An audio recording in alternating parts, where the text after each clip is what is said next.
Good morning વિદ્યાર્થી મિત્રો। આજે આપણે પ્રકરણ 3 એના ભાગ 9 ની અંદર પ્રવાહ વિદ્યુતનો એક બીજી રાશિનો અભ્યાસ કરીશું। એને કહેવામાં આવે છે વિદ્યુત પાવર। સૌથી પહેલા તો પાવર કોને કહેવાય એનો આપણે વિચાર કરીએ મિત્રો। તો તમે નીચેના ધોરણની અંદર તમે ભણેલા છો કે પાવર એટલે એકમ સમયમાં કોઈ પણ પદાર્થે કરેલું કાર્ય, એટલે કે કાર્ય ભાગ્યા સમય। જનરલી આપણે પાવરને આ રીતે સમજી શકીએ છીએ, કાર્ય ભાગ્યા સમયગાળો, એને આપણે પાવર કહીએ છીએ। તો આ પાવરનું સૂત્ર આપણે મેળવવાનું છે। તો એના માટે આપણે એક જ વસ્તુ વિચારવાની કે આપણે કાર્ય વિશે વિચારવું પડશે, બસ। તો વિદ્યુત પાવરનું સૂત્ર મેળવવા આપણે એક આવો વાહક વિચારશું। તમારી સામે આપણે વાહક દોરેલો છે, એના બે છેડા A અને B છે, એમાંથી I પ્રવાહનું વહન થતું પણ બતાવેલું છે, કારણ કે VA એ છેડાનું વિદ્યુત સ્થિતિમાન VA છે, B છેડાનું વિદ્યુત સ્થિતિમાન VB છે। તો અહીંયા આગળ આપણે એ પ્રમાણે લખાણમાં લખવાનું કે સુવા કે B માં A છેડે અને B છેડેના વિદ્યુત સ્થિતિમાન અનુક્રમે V અને VB છે, VA ગ્રેટર ધેન VB, એટલે પ્રવાહ I નું વહન A થી B તરફ થાય। એટલે આ આકૃતિનું વર્ણન થઈ ગયું। હવે વાહકના બે છેડા વચ્ચેનો વિદ્યુત સ્થિતિમાનનો તફાવત વિચારવાનો। કેમ? તો કાર્ય માટે આપણે આ વોલ્ટેજનો તફાવત વિચારવો પડે। તો એ તફાવત શું થશે? તો VA VB, બે છેડા વચ્ચેનો તફાવત શું થશે? આ ઊંચું સ્થિતિમાન અને નીચું સ્થિતિમાન, એટલે તફાવત VA VB। એના દ્વારા I જેટલો પ્રવાહ ડેલ્ટા T સમય માટે વહે છે। કેટલા સમય માટે એવું ધારવાનું? ડેલ્ટા T સમય માટે વહે છે। તો વિદ્યુત ભાર Q કેટલો થાય? તો આપણે જાણીએ છીએ Q બરાબર I * ડેલ્ટા T। આપણે આગળ પણ જોયેલું છે કે વિદ્યુત ભાર એ પ્રવાહ અને સમયના ગુણાકાર જેટલો મળે। હવે આપણે ધારણા કરવાની કે એ બિંદુ પાસેની સ્થિતિ ઊર્જા। તો સ્થિતિ ઊર્જાનું સૂત્ર છે Q * વોલ્ટેજ, એટલે કે વિદ્યુત ભાર ગુણ્યા વોલ્ટેજ। એ પ્રમાણે આ પહેલા બીજા પાઠની અંદર આવે છે ડેલ્ટા Q * વોલ્ટેજ। એ જ રીતે બી બિંદુ પાસે સ્થિતિ ઊર્જા ડેલ્ટા Q * વોલ્ટેજ, એટલે બે વોલ્ટેજ અલગ અલગ છે, એટલે બે સ્થિતિ ઊર્જાઓ અલગ અલગ થશે। વિદ્યુત ભારની સ્થિતિ ઊર્જાનો ફેરફાર, જ્યારે વિદ્યુત ભાર અહીંથી અહીંયા પહોંચે, એ છેડેથી બી છેડે પહોંચે, ત્યારે શું થશે? વિચાર કરો। તો અહીં સ્થિતિમાન વધારે છે અને સ્થિતિમાન ઓછું છે, તો અહીંયા આગળ એની ઊર્જા વધારે હોય અને અહીંયા ઊર્જા ઓછી હોય, એટલે A થી B તરફ આવે એટલે એની સ્થિતિ ઊર્જામાં ઘટાડો થશે। તો એ ફેરફાર આપણે અહીંયા લખ્યું છે, આ બેની બાદબાકી કરવાની, U2 એટલે કે અંતિમ સ્થિતિમાન માઇનસ પ્રારંભિક સ્થિતિમાન, એટલે આવું થશે અને ઘટાડો થાય છે, બરોબર? શું થાય છે? અહીંયા આગળ ઘટાડો થાય છે, એટલે આપણે અહીંયા આગળ સ્થિતિ ઊર્જાનો ફેરફાર માઇનસ ડેલ્ટા V ને અનુરૂપ, કારણ કે વોલ્ટેજનો પણ ઘટાડો થાય છે આ રીતે। હવે ડેલ્ટા Q ની આ જે કિંમત છે મિત્રો, I ડેલ્ટા T, એ આપણે એમાં મૂકી દેવાની, I ડેલ્ટા T * -V, એટલે સ્થિતિ ઊર્જાનો ફેરફાર હંમેશા માઇનસમાં આવશે। તમારે લોજિકલ પણ યાદ રાખવાનું છે, એટલું મેથેમેટિકલ નહીં મિત્રો। લોજિકલ શું વિચારવાનું? અહીં સ્થિતિ ઊર્જા વધારે હોય અને અહીં ઓછી હોય, એટલે જ્યારે વિદ્યુત ભાર અહીંથી અહીંયા જાય તો એમાં ઘટાડો જ થશે। હવે ઊર્જા સંરક્ષણનો નિયમ શું કહે છે કે વિદ્યુત ભાર પાસે શરૂઆતમાં તો કોઈ ઊર્જા હતી નહીં, અંતમાં પણ કોઈ ઊર્જા રહેવાની નથી, એટલે કે કુલ ઊર્જા હંમેશા 0 રહે। ગતિ ઊર્જા વત્તા સ્થિતિ ઊર્જાનો ફેરફાર બરાબર 0, આવું આપણે ભણેલા છે 11માં। ડેલ્ટા K એટલે ગતિ ઊર્જાનો ફેરફાર, આ પ્લસ છે આ બાજુ આવી જાય એટલે માઇનસ U, ડેલ્ટા U એટલે કે સ્થિતિ ઊર્જાના ફેરફારનું વિરોધી। ડેલ્ટા K બરાબર આ કિંમત માઇનસમાં છે, પરિણામે એ હવે અહીંયા પ્લસ થઈ જશે। કેમ? કારણ કે આ માઇનસ અને આ માઇનસ નિશાની બે પ્લસમાં કન્વર્ટ થઈ જશે। પરિણામ એક ઉપરથી કિંમત મૂકીએ એટલે આપણને ગતિ ઊર્જાનો ફેરફાર મળ્યો। ગતિ ઊર્જાનો આ ફેરફાર VI ડેલ્ટા T જેટલો મળે। હવે આ સમજૂતી તમારે આપવાની છે મિત્રો। જો વિદ્યુત ભારો મુક્ત રીતે ગતિ કરતા હોય, અંદર એને કોઈ પણ પ્રકારનો ડિસ્ટર્બન્સ ના હોય, કોઈ અડચણ અવરોધ કશું જ ના નડતું હોય, તો ગતિ ઊર્જામાં સ્વાભાવિક રીતે વધારો થાય। સ્થિતિ ઊર્જા અહીંથી અહીંયા જાય ત્યારે ઘટે, પણ ગતિ ઊર્જામાં શું થાય? વધારો થાય। હવે આ ગતિ ઊર્જાનો વધારો થાય તો સ્વાભાવિક રીતે આપણને એવો જ વિચાર આવે કે વિદ્યુત ભારો પ્રવેગિત થાય, પણ અહીંયા લખ્યું છે કે વિદ્યુત ભાર પ્રવેગિત ક્યારેય થઈ શકતા નથી। કેમ? આગળ આપણે મુદ્દો જોયો હતો કે હંમેશા એ ડ્રિફ્ટ વેગથી ગતિ કરે છે, અને ડ્રિફ્ટ વેગથી ગતિ કરે એટલે શું થાય? અથડાતા કૂટાતા આગળ જતા હોય છે, અથડામણો કરતા કરતા। એટલે આવા વિદ્યુતભારો અથડામણો અનુભવે છે અને સુવાહકમાં અન્ય પરમાણુ અને આયનો સાથે અથડાય છે. અને તમે બધા જ જાણો છો કે જ્યારે જ્યારે અથડામણ થાય એટલે પોતાની પાસે રહેલી ગતિ ઉર્જાનો થોડો ભાગ એ પરમાણુ કે આયનને આપતા જાય. એટલે પરિણામે શું થાય કે અહીંયાથી અહીંયા પહોંચે ત્યારે એની ગતિ ઉર્જામાં વધારો નહીં થાય, પણ જે કઈ ગતિ ઉર્જાનો વધારો થવાનો હશે એ બધી જ ગતિ ઉર્જા એ ઉષ્મા ઉર્જામાં કન્વર્ટ થઈ જશે. શેમાં? ઉષ્મા ઉર્જામાં ફેરવાઈ જશે, જેને કારણે સુવાહક ગરમ થવા લાગે છે. ગતિ ઉર્જાનો ફેરફાર બરોબર એક્ઝેક્ટલી ઉષ્મા ઉર્જા જેટલો હોય છે અને એનું સૂત્ર આપણે અહીંયા આગળ આ જોયું છે, ડેલ્ટા કે બરાબર VI * ડેલ્ટા T. તો અહીંયા આગળ એ સૂત્ર મળે. હવે તમે બધા જ જાણો છો કાર્ય ઉર્જા પ્રમેય 11મા ધોરણમાં ભણ્યા હતા કે ગતિ ઉર્જાનો ફેરફાર એ હંમેશા થયેલા કાર્ય જેટલો હોય છે. જો આપણે પાવરનું સૂત્ર લાવવું તો મિત્રો એટલે કાર્ય વિશે હવે વિચારી લઈએ છેલ્લે. તો ગતિ ઉર્જાનો આ ફેરફાર કાર્યમાં પરિણમે છે, એટલે કાર્ય બરાબર ગતિ ઉર્જાનો ફેરફાર. તો અહીંયા આગળ કાર્ય કેટલું થશે? તો જેટલો ગતિ ઉર્જાનો ફેરફાર હોય એટલો જ VI * ડેલ્ટા T જેટલો થશે. આ ડેલ્ટા T ને હવે આપણે છેદમાં લાવી દઈએ તો આપણને આ પાવર મળી જશે. તો અહીંયા જુઓ W/ડેલ્ટા T બરાબર V * I. માટે વિદ્યુત પાવરનું સૂત્ર P બરાબર V * I. V એટલે વિદ્યુત સ્થિતિમાનનો તફાવત અને I એટલે પ્રવાહ. તો વાહકની અંદર વહેતો પ્રવાહ I અને તેના બે છેડા વચ્ચેનો વિદ્યુત સ્થિતિમાનનો તફાવત V એનો ગુણાકાર કરીએ એટલે આપણને હંમેશા શું મળશે મિત્રો? વિદ્યુત પાવર નામની રાશિ આપણને મળશે. તમને ખ્યાલ આવી ગયો? ફરીથી એકવાર રિપીટ ફટાફટ કરી લઈએ. પાવરનું સૂત્ર માટે કાર્ય ભાગ્યા સમય વિચારવાનો. કાર્ય માટે આપણે અહીંયા આગળ કાર્ય ઉર્જા પ્રમેય વાપરીશું, એના માટે આ પહેલેથી વિચારવાનું. વાહક AB ના બે છેડા આગળના સ્થિતિમાન VA અને VB છે. VA > VB હોવાથી પ્રવાહ I A થી B તરફ વહે છે. વાહકના બે છેડા વચ્ચેનો તફાવત VA - VB વિચારવાનો. અને આ પ્રવાહ ડેલ્ટા T સમય માટે વહેતો હોય તો પસાર થતો વિદ્યુતભાર ડેલ્ટા Q બરાબર I * ડેલ્ટા T વિચારવાનો. એ બિંદુ આગળની સ્થિતિ ઉર્જાનો વિચાર કરવાનો, B બિંદુ આગળની સ્થિતિ ઉર્જાનો વિચાર કરવાનો અને ત્યાર પછી વિદ્યુતભાર જ્યારે ગતિ કરતા હોય છે ત્યારે સ્થિતિ ઉર્જાનો જે ફેરફાર થાય છે એ વિચારવાનો.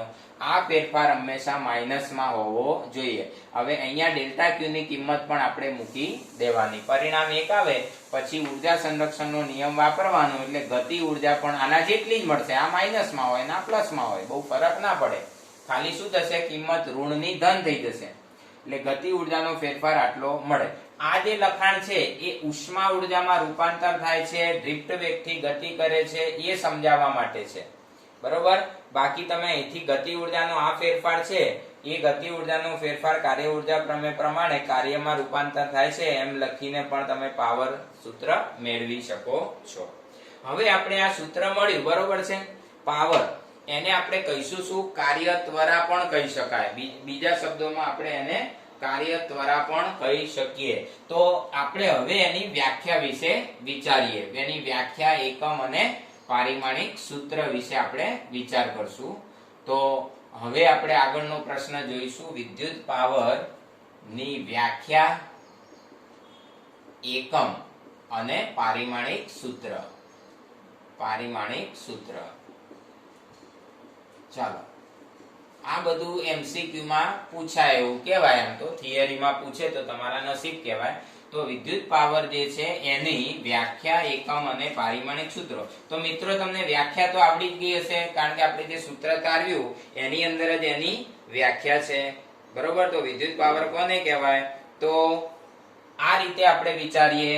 એકમ સમયમાં સુવાહકની અંદર ખર્ચાતી ઉર્જા, એકમ સમયમાં ખર્ચાતી ઉર્જા એને વિદ્યુત પાવર કહી શકાય.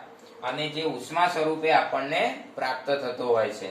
તો જેટલો વિદ્યુત પાવર હોય એને અનુરૂપ આપણને ઉષ્મા ઉર્જા પણ પ્રાપ્ત થતી હોય છે મિત્રો. તો અહીંયા આગળ કાર્ય ત્વરા અથવા વિદ્યુત પાવરની વ્યાખ્યા લખવી હોય તો વ્યાખ્યા શું લખી શકાય? તો બે રીતે લખી શકાય. પહેલી રીત આપણે લખીએ, બરોબર? વ્યાખ્યા માટે આપણે પહેલા કામ કરીએ, સૂત્ર લખી દઈએ. W/Δt બરાબર V into I. આને આપણે પાવર કહીશું. તો પહેલી વ્યાખ્યા આના ઉપરથી લખીએ આપણે, બરોબર છે. પાવર બરાબર W/Δt. તો એના ઉપરથી આપણે લખવું હોય તો એકમ સમયમાં વાહકમાંથી જ્યારે વિદ્યુત ભાર પસાર થતા હોય છે ત્યારે વ્યય પામતી ઊર્જા એને વિદ્યુત પાવર કહેવાય છે, બરોબર. તો વાહકમાંથી એકમ સમયમાં પસાર થતા વિદ્યુત ભાર જેટલા પણ વિદ્યુત ભાર પસાર થાય છે એ વિદ્યુત ભાર દ્વારા ખર્ચાતી ઊર્જાને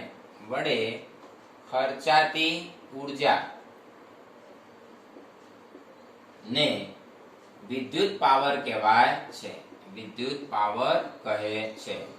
બીજી રીતે વ્યાખ્યા લખવી હોય તો બીજો સંદર્ભ પણ છે એનો, બીજી રીતે પણ લખી શકાય. શું લખાય? વાહકના બે છેડા વચ્ચે ના વીજ સ્થિતિમાનના તફાવત અને તેમાંથી વહેતા પ્રવાહ નો ગુણાકાર, તેમાંથી વહેતા વિદ્યુત પ્રવાહ નું ગુણનફળ એટલે વિદ્યુત પાવર. તો આ રીતે બે રીતે તમે વ્યાખ્યા લખી શકો છો મિત્રો. હવે એનો એકમની વાત કરીએ તો વિદ્યુત પાવર જે છે, વિદ્યુત પાવર એ સામાન્ય રીતે જોવા જઈએ પહેલી રીતે તો કાર્ય ભાગ્યા સમય, એટલે આપણે એને શું કહી શકીએ ભાઈ? તો કાર્ય ત્વરાનો જે એકમ હોય છે મિકેનિક્સ ની અંદર, એ જ આમાં એપ્લાય કરી શકો છો. કારણ કે વિદ્યુત પાવર આફ્ટર ઓલ શું છે? કાર્ય ભાગ્યા સમય જ છે. તો વિદ્યુત પાવર નો એકમ, બરોબર, SI એકમ. તો SI એકમ આપણે લખવો હોય તો પાવર નો એકમ શું છે મિત્રો? વોટ છે. શું છે? વોટ. જેને આપણે સંજ્ઞાત્મક રીતે દર્શાવીએ, કોની? એકમની સંજ્ઞા, તો એને W તરીકે આ રીતે દર્શાવવામાં આવે છે. એકમની સંજ્ઞા, પાવરની સંજ્ઞા નહીં મિત્રો. હા, એનો SI એકમ વોટ છે અને એની સંજ્ઞા શું છે? W છે. આ યાદ રાખવાનું છે. અન્ય એકમની વાત કરીએ, અન્ય એકમ તો બીજા એકમની દ્રષ્ટિકોણમાં જોઈએ તો જૂલ પ્રતિ સેકન્ડ પણ લખાય, આ પણ ચાલે. અને જો આ P બરાબર V into I ની દ્રષ્ટિકોણમાં લઈએ તો કઈ રીતે એનું એકમ બનશે મિત્રો? વોલ્ટેજ નો એકમ વોલ્ટ અને એમ્પિયર, વોલ્ટ ઇન્ટુ એમ્પિયર પણ કહેવાય. તો આ રીતે વિદ્યુત પાવર નો એકમ છે. હવે આપણે એના પારિમાણિક સૂત્રની વાત કરીશું, બરોબર. તો વિદ્યુત પાવર જે છે એ કાર્ય ત્વરાને સમકક્ષ જ કહેવાય, બરોબર. વિદ્યુત પાવર બરાબર કાર્ય ત્વરા, એટલે એનું પારિમાણિક સૂત્ર, વિદ્યુત પાવર નું પારિમાણિક સૂત્ર કોના જેટલું થશે? કાર્ય ત્વરા જેટલું જ થશે પારિમાણિક સૂત્ર. તો કાર્ય ત્વરા નું સૂત્ર આપણે જાણીએ છીએ. શું સૂત્ર છે? MLT 12-3. શું સૂત્ર છે એનું? આપણે શીખવાડ્યા પ્રમાણે 12-3. 11મા ધોરણમાં આ બધું આપણે શીખવાડેલું છે. તો આ પ્રમાણે M1L2T-3 એ એનું પારિમાણિક સૂત્ર આપણને મળશે. ખ્યાલ આવી ગયો? હવે જ્યારે વિદ્યુત પાવર તમને કોઈ પણ ઉપકરણનો આપી દેવામાં આવેલો હોય મિત્રો, વિદ્યુત પાવર કોઈ પણ ઉપકરણનો તમને આપી દેવામાં આવેલો હોય તો એ ઉપકરણ દ્વારા ખર્ચાતી ઊર્જા તમે આરામથી શોધી શકો છો. ખ્યાલ આવ્યો? તો એના માટે વ્યવહારિક એકમો પણ નક્કી થયેલા છે. યાદ રાખજો, વિદ્યુત પાવર જે છે એનો વ્યવહારિક એકમ, વ્યવહારિક નો મતલબ શું ભાઈ? લેવડ દેવડ માટે વપરાતો એકમ. વિદ્યુત પાવર નો વ્યવહારિક, વિદ્યુત પાવર નો નહીં, વિદ્યુત ઉર્જાનો વ્યવહારિક એકમ આપણને આપેલો છે. તો એને કહેવામાં આવે છે યુનિટ. શું કહેવામાં આવે છે? યુનિટ. આપણે લાઇટ બિલ ભરીએ છીએ તો એ બિલની ગણતરી કેવી રીતે કરે છે? યુનિટ વાઇઝ ગણે છે, બરોબર. કે તમે આટલી ઉર્જા વાપરી છે, તો તમારે જે યુનિટમાં બિલ આવે છે એ શું છે? વાસ્તવમાં વિદ્યુત ઉર્જા છે. હવે આપણે વિચાર કરીએ, ધારો કે વિદ્યુત પાવર P બરાબર W/Δt. W એટલે શું કહેવાય ભાઈ? વિદ્યુત ઉર્જા જ કહેવાય, ખર્ચાયેલી વિદ્યુત ઉર્જા. ને નીચે સમયગાળો છે, સમયગાળો. હવે જો આપણે વિચાર કરીએ તો આ બેનો ગુણાકાર કરી દઈએ તો ખર્ચાતી વિદ્યુત ઉર્જા આપણને પ્રાપ્ત થાય હંમેશા. તો ખર્ચાતી વિદ્યુત ઉર્જા એને આપણે W કહીએ તો આ બેનો ગુણાકાર થશે, એટલે કે પાવર ગુણ્યા સમય. યાદ રાખજો, ખર્ચાતી વિદ્યુત ઉર્જા એ પાવર અને સમયના ગુણાકાર જેટલી હોય છે. આ યુનિટ જે છે, એક યુનિટ એકમ જે આપણે જાણીએ છીએ વિદ્યુત ઉર્જાનો વ્યવહારિક એકમ, તો એના બરાબર એક યુનિટનો મતલબ થાય છે કિલોવોટ ઇન્ટુ કલાક. કિલોવોટ ગુણ્યા કલાક. કેવી રીતે? તો ઉપર જે આ પાવરનો એકમ કિલોવોટમાં લઈએ અને સમયનો એકમ કલાકમાં લઈએ, એટલે આ પાવરનો એકમ કિલોવોટમાં અને સમયનો એકમ કલાકમાં લઈએ મિત્રો, તો આ પ્રમાણે વિદ્યુત ઉર્જાનો એકમ એક યુનિટ બને છે. હવે આનો આપણે ગુણાકાર કરીએ, સાદુરૂપ આપીએ તો કિલોવોટનો મતલબ થાય છે 1000 વોટ મિત્રો, 1000 વોટ. હવે જો વોટને આપણે જૂલ પ્રતિ સેકન્ડમાં લખવું હોય તો પણ લખીએ, કઈ વાંધો નથી. તો 1 કિલોવોટનો મતલબ થયો 1000 જૂલ પ્રતિ સેકન્ડ, અને કલાકનો મતલબ તમે જાણો છો એમ 3600 સેકન્ડ. હવે આ સેકન્ડ કેન્સલ થઈ જાય અને આ બેનો ગુણાકાર થાય એટલે 36 ઉપર કેટલા મીંડા? 5 મીંડા થશે મિત્રો, 2 આ અને 3 આ, એટલે 36 લાખ જૂલ થયા. કેટલા થયા? તો એક યુનિટ ઉર્જા એ કેટલી ઉર્જા કહેવાય મિત્રો? 36 લાખ જૂલને સમતુલ્ય કહેવાય. આને આપણે બીજી રીતે પ્રમાણિત રૂપમાં પણ લખી શકાય, 3.6 ગુણ્યા 10⁶ જૂલ. આ રીતે પણ લખી શકાય. ખ્યાલ આવ્યો? તો એક યુનિટ એટલે કેટલી ઉર્જા? મગજમાં બરોબર ફિટ કરજો મિત્રો, યુનિટ એ ઉર્જાનો એકમ છે, પાવરનો નથી. પાવર ઉપરથી આપણે એને તારવી શકીએ ખરા. ખર્ચાતી વિદ્યુત ઉર્જા W બરાબર P × Δt, પાવર તરીકે 1 કિલોવોટ અને સમય તરીકે 1 કલાક લઈએ. ટૂંકમાં 1 યુનિટ એટલે 1 કિલોવોટ × કલાક, એટલે 36 લાખ જૂલ એવું થાય. તો એક યુનિટનો સાદો અર્થ બધાને યાદ રહેવો જોઈએ. એક યુનિટ એટલે 1 કિલોવોટ કલાક. હવે આની ઉપરથી MCQ તમને પૂછશે મિત્રો. આ મુદ્દામાં તમારે ખાસ મહત્વનું MCQ છે. તમને એમ કહેવામાં આવે કે 240 વોટના 4 પંખા, પછી એમ કહેવામાં આવે 40 વોટની 2 ટ્યુબલાઇટ અથવા તો 2 બલ્બ, 40 વોટના 2 બલ્બ, બરોબર છે. અને 240 પંખા આવી ગયા, બલ્બ આવી ગયા, બરોબર. અને હજુ પણ આપણે એકાદું ઉપકરણ લઈએ, 480 વોટની મોટર, પાણી ખેંચવા માટેની કદાચ આપણે મોટર અથવા તો બીજી કોઈ પણ પ્રકારની મોટર વિચારીએ, બરોબર. મોટર 2 કલાક સુધી ચાલુ રાખવામાં આવે છે.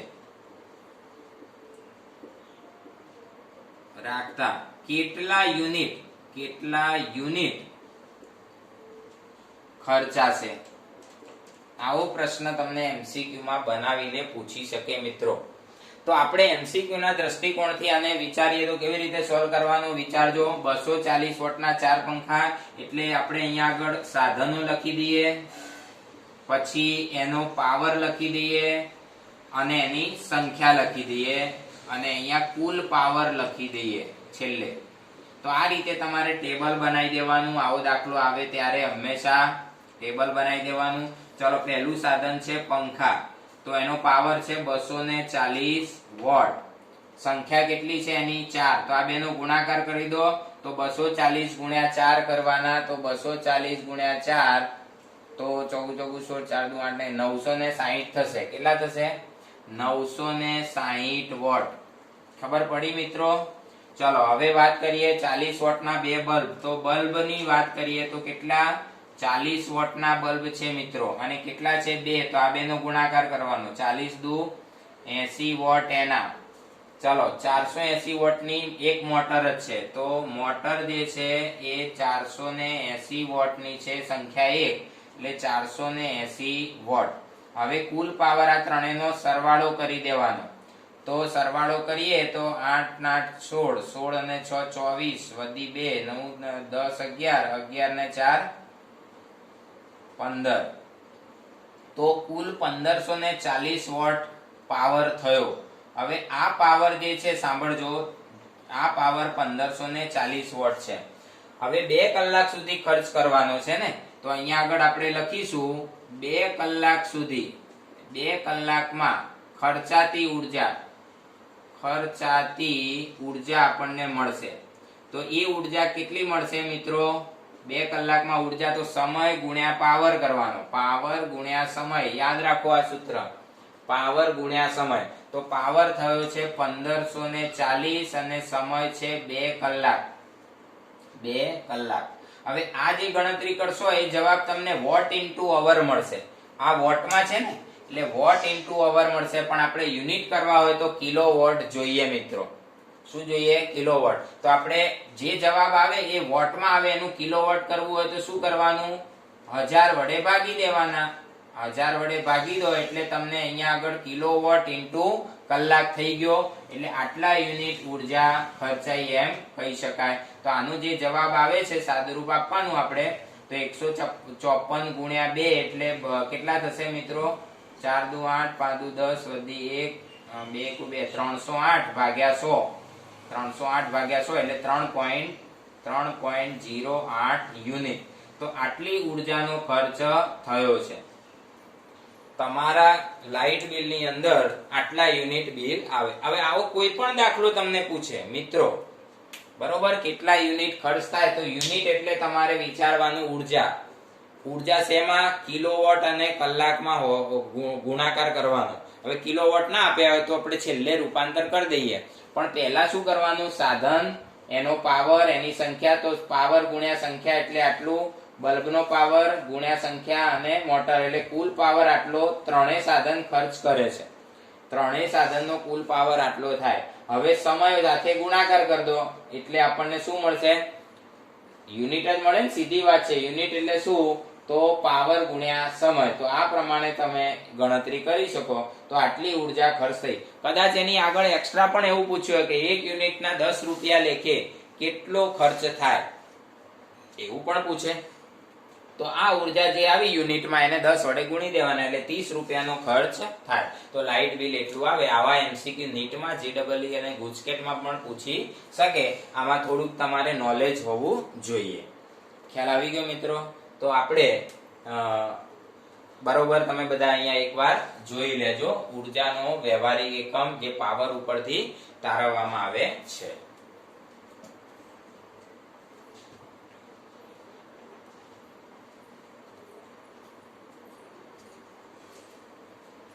જોઈ લીધું મિત્રો? હવે આપણે આવતા એપિસોડની અંદર, આવતા પીરિયડમાં આપણે વાત કરીશું કે આ વિદ્યુત પાવર જે છે એ ઉત્પન્ન કઈ રીતે થાય છે. બરોબર, ઉત્પન્ન કઈ રીતે થતો હોય છે અને પાવરના અન્ય સૂત્રો. જો કે પાવરના અન્ય સૂત્રો આપણે અત્યારે જ લઈ લઈએ, પછી બાકીની વાત આગળના પીરિયડમાં કરશું. તો આપણે હવે પાવરના અન્ય સૂત્રો વિશે જોઈએ મિત્રો. બરોબર, ચાલો. તો વિદ્યુત પાવરનું એક સૂત્ર તો તમને બધાને આવડે જ છે, બીજા સૂત્રો તમે આરામથી તારવી શકો છો. બરોબર છે?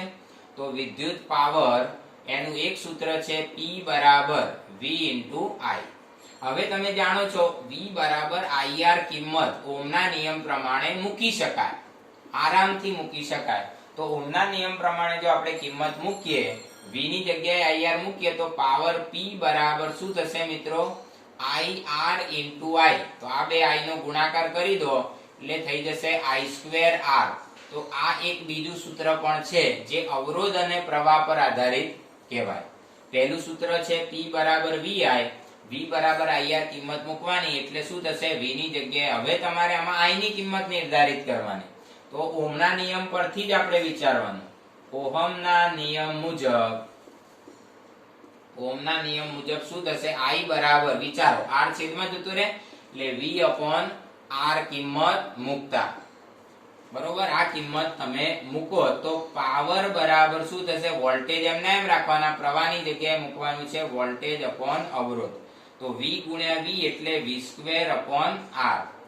તો આ પ્રમાણે પણ સૂત્ર છે. તો આ રીતે પાવરનું એક સૂત્ર, આ બીજું સૂત્ર અને આ ત્રીજું સૂત્ર તમારે જ્યારે જે કન્ડિશન આપેલી હોય એ પ્રમાણે સૂત્ર વાપરવાનો પ્રયત્ન કરવાનો મિત્રો. તો આ વિદ્યુત પાવરના સૂત્રોની વાત આપણે કરી, બરોબર. હવે વિદ્યુત ઉર્જાના સૂત્રો પણ બદલાય. વિદ્યુત ઉર્જાના સૂત્રો, બરોબર, જે ખર્ચાતી વિદ્યુત ઉર્જા કહેવાય. કેવી? ખર્ચ થતી હોય એવી વિદ્યુત ઉર્જાના સૂત્રો. તો આપણે કશું કરવાનું નથી, આ ત્રણેય સૂત્રોને સમય વડે જ ગુણી દેવાના છે મિત્રો. તો પહેલા સૂત્રને સમય વડે ગુણી દો તો પહેલું સૂત્ર થશે vi * t. બીજા સૂત્રને સમય વડે ગુણી દો તો થશે i² r * t. ત્રીજા સૂત્રને પણ સમય વડે ગુણી દો તો v² r * t. તો આ પ્રમાણે ખર્ચાતી વિદ્યુત ઉર્જા આપણને પ્રાપ્ત થાય. ટૂંકમાં પાવર વિશે ખબર પડે તો ઉર્જામાં વાંધો આવે નહીં, ખાલી સમય વડે ગુણાકાર જ કરવાનો છે. આ ખર્ચાતી ઉર્જા જે છે એ ઉષ્મા સ્વરૂપે વ્યય પામતી હોય છે. એટલે ઘણી વખતે તમને ખર્ચાતી ઉર્જા શોધવાની બદલે ઉદ્ભવતી ઉષ્મા ઉર્જા અથવા વ્યય પામતી ઉષ્મા ઉર્જા ગણો એવું પણ પૂછાય. તો વ્યય પામતી ઉષ્મા ઉર્જા એ અવરોધ ઉપરથી જ ગણવાની હોય છે, કારણ કે અવરોધને લીધે જ મોટે ભાગે વ્યય થાય. એટલે લગભગ આ જ સૂત્ર એ વ્યય પામતી ઉર્જા માટેનું હોય છે, બરોબર. વ્યય પામતી ઉષ્મા ઉર્જા એનું સૂત્ર જ્યારે તમને કહે ત્યારે આ જ વાપરવાનું મિત્રો, i² r t. તો હવે આપણે આજના પીરિયડમાં અહીંયા આગળ પૂર્ણાહુતિ કરીશું. આવતા પીરિયડમાં થોડીક આનાથી આગળ વાતો કરીશું. તો આ બધી જ બાબતો તમે બધા જ વ્યવસ્થિત રીતે નોંધજો, લખજો, વારંવાર વાંચજો. બહુ જ અગત્યના ટોપિક છે. ઇન ફ્યુચર કોલેજમાં પણ તમને બહુ મદદ કરશે. તો ત્યાં સુધી આવતા પીરિયડમાં મળશું. ત્યાં સુધી જય સ્વામિનારાયણ.